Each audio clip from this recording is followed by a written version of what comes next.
వాళ్ళకున్న వ్యవస్థలు మొత్తం ఎక్కడ ఏంటి ఎలక్షన్ పోలింగ్ ఏం చేయగలమో తెలుసు, ఏ విధంగా ఎలక్షన్ మేనేజ్మెంట్ చేయాలో తెలుసు, అన్ని తెలిసిన పార్టీలు ఈ రోజు ఒక్క 6 నెలల ముందు వచ్చిన టీవీకి దెబ్బకు మొత్తం కూడా ఇంటికి పోయి కూర్చోవాల్సిన పరిస్థితికి వచ్చిన పరిస్థితి. ఇప్పుడు 234 స్థానాలు గాను 218 లీడింగ్స్ వస్తున్నాయి. 218లో 99 స్థానాలు టీవీకి లీడ్ లో ఉన్న పరిస్థితి అయితే కనబడుతుంది. 69 స్థానాలు డిఎంకే 50 స్థానాలకి తగ్గిన పరిస్థితి. అంటే దాదాపుగా మ్యాజిక్ ఫిగర్ కి ఇంకో 20 సీట్లు మ్యాజిక్ ఫిగర్ కి విజయ్ దగ్గరలో ఉన్నారు. అంటే 118 కావాలి, ఇక్కడ 99 మాత్రమే ఉన్నాయి. ఇది సింగిల్ లార్జెస్ట్ పార్టీగా నిలబడిపోతుందా? ఇదే ట్రెండ్స్ ఇంకో మరో 2 గంటలు కాదు ఇదే ట్రెండ్స్ కానీ కొనసాగిస్తే మాత్రం ఇక విజయ్ కి తిరుగు లేదు అనేది. ఒకవేళ ఇదే రిజల్ట్స్ లో ఉండి కొంత లాస్ట్ వరకు కొద్దిగా తగ్గినా కూడా విజయ్ తమిళనాడు రాజకీయాల్ని శాసించబోతున్నాడు అనేది చాలా క్లియర్ గా అర్థమవుతున్న పరిస్థితి. హాంగ్ ఏర్పడే దిశగా కానీ వెళితే, మరి అటువంటి సిచ్యువేషన్ కానీ జరిగితే విజయ్ ఏ రోల్ చేయబోతున్నాడు, విజయ్ ఏ డిమాండ్స్ చేయబోతున్నాడు, విజయ్ దగ్గర ఏం పట్టుంది అనేది చాలా క్లియర్ గా అర్థమైతే పరిస్థితి అయితే ఉంది. కానీ విజయ్ మాత్రం తమిళనాడు ఈసారి రెగ్యులర్ రాజకీయాలని తుదిముట్టించి ఈడ్చి పక్కన పెట్టి కంప్లీట్ గా ఒక కొత్త రాజకీయానికి తెరలేసిన పరిస్థితి కనబడుతుంది. మనోజ్, నిజంగానే విజయ్ టీం చాలా వరకు అసలు చాలా మంది ఒకటే చెప్పారు, విజయ్ కి అభ్యర్థుల పేర్లు కూడా తెలియదు, అసలు నియోజకవర్గాల స్థానాల పేర్లు తెలియవు అని చెప్పి వివిధ రకాలుగా అతన్ని ట్రోలింగ్ చేసిన పరిస్థితి. అటువంటి పరిస్థితిలో నుంచి ఈ రోజు మీరు ఎన్ని మాట్లాడినా ఈ విజిల పరిస్థితి ఏందో మీకు చూపిస్తాను, మోత మోగిస్తానని చెప్పిన విజయ్ నిజంగానే ఈ రోజు టెన్స్ చూస్తుంటే ఆ విధంగానే మోత మోగిస్తున్న పరిస్థితి మనకి చాలా స్పష్టంగా కనబడుతుంది. డిఎంకే 51 స్థానాలకి ఆగిపోయిన పరిస్థితి, అన్నా డిఎంకే 69 స్థానాలు. 100 మార్క్ ని రీచ్ అయింది. ట్రెండ్స్ లో 100 మార్క్ కి విజయ్ టీవీకే వచ్చేసింది. దాదాపుగా 234 స్థానాల్లో 220 ట్రెండింగ్స్ నా దగ్గర ఉన్నాయి. 234కి 220 ట్రెండింగ్స్ లో విజయ్ 100 స్థానాలని 100% 100 స్థానాల దగ్గర ఆయన లీడ్ లో ఉన్న పరిస్థితి.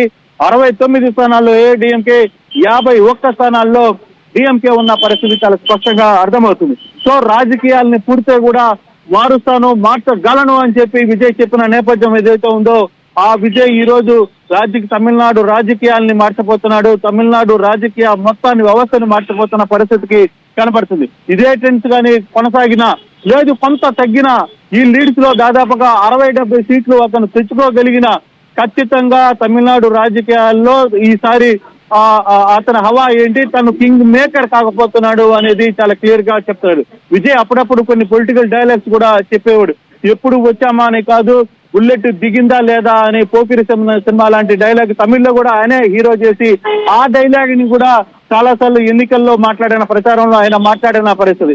సో 6 నెలల్లో విపరీతమైన కేసులు పెట్టారు అతని మీద చాలా ఒత్తిళ్లు చేశారు, ఈడీ రైడ్స్ చేశారు, కుటుంబ పాలన విచ్ఛిన్నం చేశారు. చాలా ఇష్యూస్ జరిగినా కూడా విజయ్ ఎక్కడా వెనుకడగలేదు. సింగిల్ గానే ఆయన పోటీ చేశారు, సింగిల్ గానే ఆయన 234 స్థానాల్లో కూడా ఆయన పోటీ చేసిన పరిస్థితి అయితే చాలా స్పష్టంగా కనబడుతుంది. సో అటువంటి దాంట్లో ఇప్పుడు 100 మార్జిన్ ని రీచ్ అయ్యి లీడ్ లో కనపడుతున్న పరిస్థితి అయితే కనబడుతుంది. ఈ లీడ్స్ ఇలాగే కొనసాగుతాయా లేదా అని చూడాల్సిన పరిస్థితి. ఎందుకు పబ్లిక్ విజయ్ కి వెంటబడ్డారు అంటే అధికారుల దగ్గర నుంచి కింద స్థాయి వ్యక్తి యువత ప్రధానంగా తన కుటుంబంలో ఉన్న యువత పెద్దల్ని కూడా మార్చింది. మీరు ప్రతిసారి ఈ రాజకీయాలను చూడబాకండి, ఒక కొత్త రాజకీయాన్ని చేద్దాం, ప్రజలతో మాతో కలవండి, యువతతో కలవండి. ఈ యువత ఏదైతే నమ్మిందో విజయ్ ని 101 స్థానాలకి లీడ్స్ లోకి వెళ్ళిపోయాడు విజయ్. Thank you Krishnamohan. ఇది వెస్ట్ బెంగాల్లోకి వెళ్దాం. వెస్ట్ బెంగాల్లో ఉన్నటువంటి సిచ్యువేషన్ హోరాహోరీ నడుస్తూ ఉంది. ఇక్కడ మమతా బెనర్జీ ట్రైనింగ్ లో పడిపోయారు. 2 ఆమె స్థానాల్లో ఆమె వెనుకంజలో ఉన్నారు. ఆమె పైన పోటీ చేస్తున్నటువంటి సువేందు అధికారి బీజేపీ అపోజిషన్ లీడర్ ముందు వరుసలో ఉన్నటువంటి సిచ్యువేషన్ ఉంది. 2 ప్రాంతాల్లో కూడా హై టెన్షన్ వాతావరణం ఉంది. ప్రస్తుతం పశ్చిమ బెంగాల్ కి సంబంధించినటువంటి దాంట్లో ఒక్కొక్క దగ్గర ఒక్కొక్కలాగా చూపిస్తా ఉన్నటువంటి పరిస్థితి. ప్రస్తుతం భాజపా భారతీయ జనతా పార్టీ దాదాపు 89 ప్లేస్లలో లీడింగ్ లో ఉన్నట్టుగా తెలుస్తా ఉంది.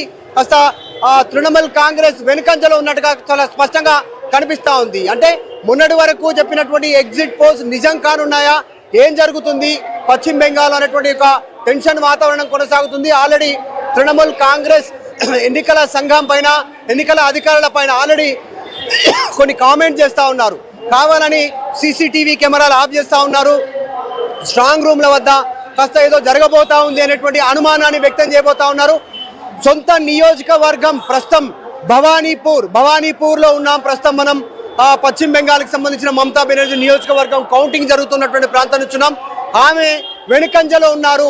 ఆమె పోటీ చేస్తున్నటువంటి విషయంలో అంటే ఆల్రెడీ బీజేపీ చెప్తా ఉంది ఒక పక్క నుంచి మేము గెలవబోతున్నాం అనేటువంటి స్టేట్మెంట్. ఇక ఎర్లీ ట్రెండ్స్ ప్రకారం కాస్త నెంబర్ జంప్ అవుతా ఉన్నప్పటికీ కూడా, అప్ అండ్ డౌన్ అవుతున్నప్పటికీ కూడా ప్రస్తుతం బీజేపీ పశ్చిమ బెంగాల్లో లీడ్లో వెళ్తున్నట్టుగా చాలా స్పష్టంగా కనిపిస్తూ ఉంది. కాస్త చర్చ కొనసాగుతుంది. పశ్చిమ బెంగాల్లో నిజంగానే జనాలు మార్పు కోరుకుంటున్నారా? 3 సార్లు ముఖ్యమంత్రిగా ఉన్నటువంటి మమతా బెనర్జీని పక్కన పెట్టడానికి సిద్ధమయ్యారా అనేటువంటి చర్చ కొనసాగుతూ ఉంది. ప్రస్తుతం పశ్చిమ బెంగాల్లో హై వోల్టేజ్ ఉంది. తృణమూల్ కాంగ్రెస్ పార్టీకి సంబంధించిన కార్యకర్తలు, నాయకులు అలర్ట్ కాండి, జరుగుతున్నటువంటి పరిణామాలను మినిట్ టు మినిట్ నాకు తెలియజేయండి అనేటువంటి స్టేట్మెంట్ చేశారు. ఒక చోట ఎక్కడైనా సరే పశ్చిమ బెంగాల్లో 1000 నుంచి 2000 ఓట్ల తేడాతో కనుక తృణమూల్ కాంగ్రెస్ పార్టీ అభ్యర్థులు ఓడిపోతే అక్కడ రీకౌంటింగ్ చేయాలనేటువంటి డిమాండ్ని ఆల్రెడీ మమతా బెనర్జీ తెరపైకి తీసుకొచ్చినటువంటి పరిస్థితి కొనసాగుతుంది. ఆమె డిమాండ్ వెనకాల రీజన్ ఏంటి? భయమా? నిజంగా ఆమె అనుకున్నట్టు ఏమైనా జరుగుతుందా అనేటువంటి చర్చ ప్రస్తుతం తృణమూల్ కాంగ్రెస్ తర్వాత పశ్చిమ బెంగాల్కి సంబంధించిన ఓటర్లో కొనసాగుతూ ఉంది. ప్రస్తుతం కౌంటింగ్ కొనసాగుతుంది. మమతా బెనర్జీ వెనుకంజలో ఉన్నటువంటి సిచ్యువేషన్, ఆమె సొంత నియోజకవర్గం, ముఖ్యమంత్రిగా ఉన్నారు, పట్టున్నటువంటి ప్రాంతం. ఇక్కడ ఇంతవరకు బీజేపీ కనీసం పాగావేలు కనీసం ఆ ప్రభావం చూపలేదు. కానీ ఫస్ట్